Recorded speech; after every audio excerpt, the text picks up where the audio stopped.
নমস্কার বন্ধুরা, সুপ্রভাত। কেমন আছো তোমরা সবাই? আশা করছি তোমরা সবাই খুব ভালো আছো, আর আমিও বেশ ভালো আছি। আমি সোমাশ্রী, আর আমার চ্যানেল লাইভ ক্যাপচারের নতুন একটি ভিডিওতে তোমাদের সকলকে অনেক অনেক স্বাগত আর অনেক অনেক ভালোবাসা জানিয়ে আজকের ভিডিওটি শুরু করছি। ঘড়িতে এখন সময় সকাল 6:30। ঘুম থেকে উঠে না এই সবেমাত্র বাইরে আসলাম, আর বাইরে এসে বাইরের ওয়েদারটা দেখে ক্যাপচার না করে রেখে আর পারলাম না। তো আকাশটা তো তোমাদের দেখিয়েই দিলাম কতটা পরিষ্কার। আর আজকে না দেখলাম বেশ অনেকগুলো ফুল ফুটেছে, মানে অন্যান্য দিনের তুলনায় আজকে বেশ অনেকগুলো বেশি ফুল ফুটেছে। তো সেটাই তোমাদেরকে একটুখানি দেখিয়ে দিলাম এক ঝলক। আর আজকের বারটা ছিল বৃহস্পতিবার। বুঝতেই পারছো বৃহস্পতিবার দিন কিন্তু একটু কাজবাজের বেশি চাপ থাকে, যেহেতু বৃহস্পতিবার পুজোর ঘরে একটু বেশিক্ষণ সময় দিতে হয়। তো সেই কারণে না কাজবাজের না একটু তাড়াহুড়োই থাকে। তো সেই জন্য না অন্যান্য দিন যদিও বা একটু দেরি করে ঘুম থেকে উঠলে চলে যায়, কিন্তু বৃহস্পতিবার দিনকারে একটু তাড়াতাড়ি ঘুম থেকে না উঠলে একদমই হয় না।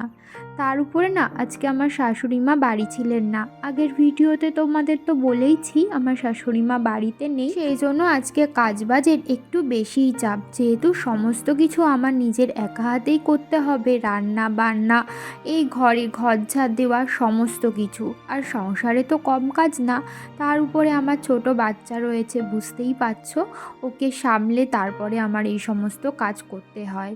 তো সেই জন্য না আজকে একটু সকাল সকালই ঘুম থেকে উঠলাম।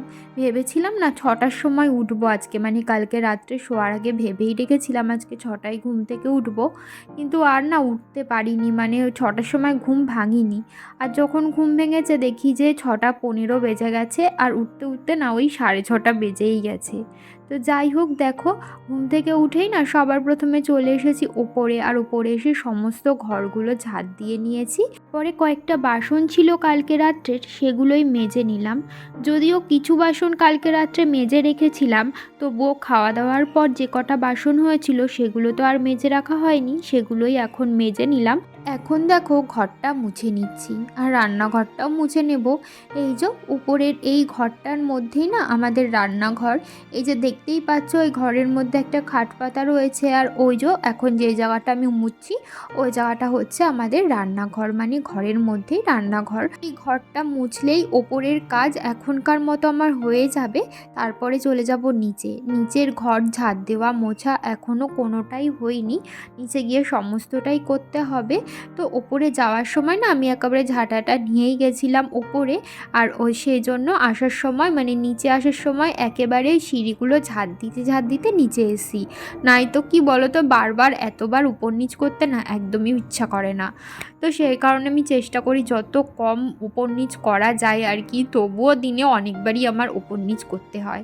তো যাই হোক, দেখো এই যেই জামা কাপড়গুলো দেখলে না আমি তুলে নিলাম, এগুলো হচ্ছে কালকের জামা কাপড়। কালকে তো বাইরে একটুও রোদ বেরায়নি, তো সেই কারণে না জামা কাপড় কিছুই শুকিয়েছিল না। তো সেই জন্য এগুলো নিয়ে ভিতরেই মেলে রেখেছিলাম। আজকে সকালে যেহেতু ভালোই রোদ বেরিয়েছে, তাই না জামা কাপড়গুলো বাইরে রোদে দিয়ে আসলাম। দিয়ে এসে এখন এই যে বাসি উঠানটা ভালো করে ঝাড় দিয়ে নিচ্ছি। বন্ধুরা, তোমরা যারা এই পর্যন্ত আমার ভিডিওটি দেখলে তোমাদেরকে জানাচ্ছি অসংখ্য ধন্যবাদ আমার ভিডিও দেখবার জন্য। আর আমার ভিডিও যদি তোমাদের কোথাও ভালো লেগে থাকে, ভিডিওটিতে একটি লাইক করতে পারো, আর কমেন্ট করে জানাতে পারো আমার ভিডিও তোমাদের কেমন লাগলো। আর যদি কোনো নতুন বন্ধু আজকে প্রথম আমার ভিডিও দেখে থাকো, আর আমার ভিডিও যদি তোমাদের কোথাও ভালো লেগে থাকে, তাহলে আমার চ্যানেলটিকে সাবস্ক্রাইব করে রাখতে পারো এরকম নতুন নতুন ডেইলি ব্লগ রোজ দিন দেখবার জন্য। সম্পূর্ণ ভিডিওটি দেখবার অনুরোধ রইল। উঠানটা তো ঝাড় দিয়ে নিয়েছি, তারপরে দেখো উঠানটা একটু জল দিয়ে ধুয়ে দিলাম, আর গেটের সামনেও না একটু হালকা করে জল ছিটিয়ে দিয়েছি। বাসি কাজবাজ সেরে কিছু জামা কাপড় ছিল সেগুলো কেচে ধুয়ে না বাইরে মেলে দিয়েছি। আর তারপরে দেখো চলে এসেছি ছাদে বাসি নাইটিটা ছেড়ে। না সকাল সকাল আর স্নান করলাম না, যেহেতু এখন রান্না বান্না করতে হবে, রান্না বান্না না করে তো আমি পুজোর ওদিকে যেতে পারবো না। তো সেই কারণে ভাবলাম যে স্নানটা না একেবারে রান্না বান্না করে তারপরে করব। তো ছাদে এসে না চারিদিকের পরিবেশটা দেখতে এত ভালো লাগে সকালবেলা, কিন্তু সকালবেলা করে তো ছাদে আসার সময়ই হয়ে ওঠে না। আজকে যেহেতু ছাদে এসেইছি তো সে কারণে চারিদিকটা তোমাদেরকে একটু দেখিয়ে দিলাম। আর এই দেখো আমি চায়ের জলটা বসিয়ে রেখে তারপরে ছাদে কাককে খেতে দিতে গেছিলাম। তো এসে দেখছি জলটা একদমই ফুটে গেছে, তাই চালটা দিয়ে এখন চাটা ছেঁকে নিলাম। আমার শ্বশুরমশাই তো লিকার চা খান, তো ওনাকে লিকার চা দিয়ে আমি দেখো একটুখানি দুধ চা বানিয়ে নিচ্ছি। এটা খেয়ে না ভাবছি ঠাকুরের বাসনটা মেজে রাখবো আর ঠাকুর ঘরটা মুছে রাখবো, তাহলে অনেকটাই সুবিধা হবে। তাহলে স্নান করে এসে ডাইরেক্ট আমি পুজোটা দিয়ে নিতে পারবো।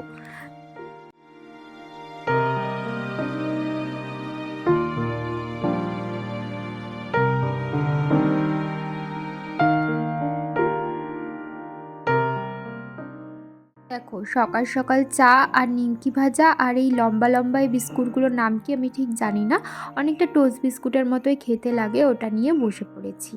তো যাই হোক, আর চাটা খেয়ে না ওই যে বললাম ঠাকুরের বাসন টাসন মেজে রাখবো, ওগুলো সমস্তটাই করে এখন আবারও চলে এসেছি রান্নাঘরে। আর করব হচ্ছে পালং শাক, তো সেই কারণে পালং শাকটা না কুচিয়ে নিলাম। আর এখানে দেখো, আর এই যে দেখো আমার হাজব্যান্ড কালকে রাত্রেবেলায় কেকটা এনেছিল, তো কালকে রাত্রেবেলা না আর খোলা হয়নি, তো ভাবলাম যে এখন সকালবেলা খুলে একটু ছেলেকে দিই, কারণ ও না একটু কেক খাবে বলছিল, তো সেই কারণে ওর পাপা নিয়ে এসেছে। তো এখন কেকটা একটুখানি কেটে ওকে দিয়েছি, মানে আমার ছেলেকে, ও খেতে লাগছে। আর এদিকে না আজকে সকালে রান্নাবান্নার প্রচণ্ডই তাড়াহুড়ো ছিল। আর রান্নাবান্না বলতে সকালে রুটিও বানাতে হয়, যেহেতু আমার শ্বশুরমশাই সকালবেলা রুটি খায়, তো ওনার জন্য 4-5টা রুটি বানিয়ে দিয়েছিলাম, তার কারণ বেশি রুটি বানানোর সময়ও ছিল না। আর হাজব্যান্ড যেহেতু কাজে যাবে, ও খেয়ে যাবে, টিফিন নিয়ে যাবে, আর ও না রুটি খেতে পছন্দ করে না, ওকে ভাত দিলেই বেশি ভালো হয়। তো সেই কারণে ওকে ভাত করে দেবো, ভাত খেয়ে যাবে, আবার ভাত নিয়েও যাবে।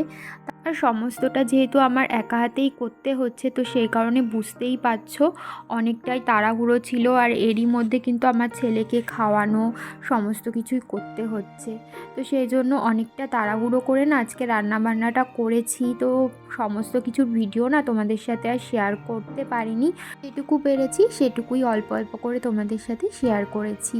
এদিকে আমি পালং শাকটা বসিয়ে দিয়ে এদিকে কিন্তু রুটিটাও করে নিয়েছি, রুটিও হয়ে গেছে আর পালং শাকও হয়ে গেছে। রুটি আর পালং শাক দিয়ে শ্বশুরমশাইকে খেতে দিয়ে দিয়েছি। তারপরে এখানে দেখো ওলকপি আলু দিয়ে না মাছের ঝোল রান্না করে নিয়েছি। কালকেই মাছটা এনে রাখা হয়েছিল, মানে কালকে কিছুটা রান্না করা হয়েছে আর কিছুটা ভেজে রাখা হয়েছিল, সেটাই এখন সকালবেলা রান্না করে নিলাম। আর মাছের ঝোল কিন্তু একদমই হয়ে গেছে, আর আমার রান্না বান্না হয়ে গেছে।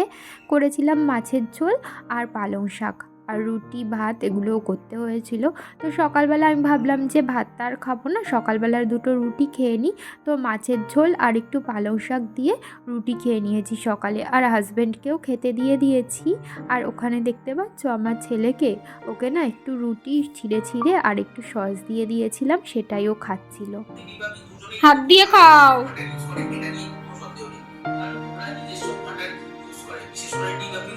তুমি কি খাচ্ছ? রুটিটা খাওয়ার পর ভাবলাম যে একটুখানি কেক খাই, কারণ সকালবেলা তো আমি কেক খাওয়ার সময়ই পাইনি তাড়াহুড়ো রান্নাবান্নার মধ্যে। তো এখন ভাবলাম একটুখানি কেকটা খেয়ে নিই। তো ঘড়িতে এখন বেজে গেছে দুপুর ওই 1:30 মতো, আর মাঝে কেটে গেছে অনেকটাই সময়। এরই মধ্যে ছেলেকে স্নান করিয়েছি, খাইয়েছি, আরও যা যা টুকটাক কাজ ছিল সেগুলো কমপ্লিট করে এখন স্নান দান করে না আমি চলে এসেছি ঠাকুর ঘরে। আর ঠাকুর ঘরের সমস্ত ঠাকুরের আসনে যে সমস্ত কাপড় পাতা ছিল সেগুলো তুলে অন্য কাপড়ও পেতে নিয়েছি। আর এদিকে দেখো আমার কিন্তু পুজোটাও দেওয়া হয়ে গেছে। আর আজকে লক্ষ্মীর ঘট পেতেছি নতুন করে, সেটা তো দেখতেই পেলে তোমরা। আর ছেলেকে ঘুম পাড়িয়ে রেখে এসেই না আমি পুজো দিতে এসেছি, তার কারণ ওকে যদি না পাড়িয়ে রাখতাম তাহলে কিন্তু ও অনেকটাই জ্বালাতন করতো, তো সেই কারণেই পুজো দেওয়া কিন্তু একদমই হয়ে গেছে। পুজো দেওয়ার পর তোমাদের সাথে শেয়ার করছি। তাহলে বন্ধুরা আজকের ভিডিওটা তাহলে রাত অবধি আর নিচ্ছি না, এই পর্যন্তই রাখছি। তোমাদের সাথে আবারও দেখা হবে নতুন কোনো ভিডিও নিয়ে। ততক্ষণের জন্য তোমরা ভালো থেকো, সুস্থ থেকো, সাবধানে থেকো, আর আমার পাশে থেকো। ভিডিওটি ভালো লাগলে একটি লাইক করে দিও, আর চ্যানেলটিকে সাবস্ক্রাইব করতে কিন্তু একদমই ভুলো না। তাহলে আজকের মতো এখানেই টাটা, শুভরাত্রি।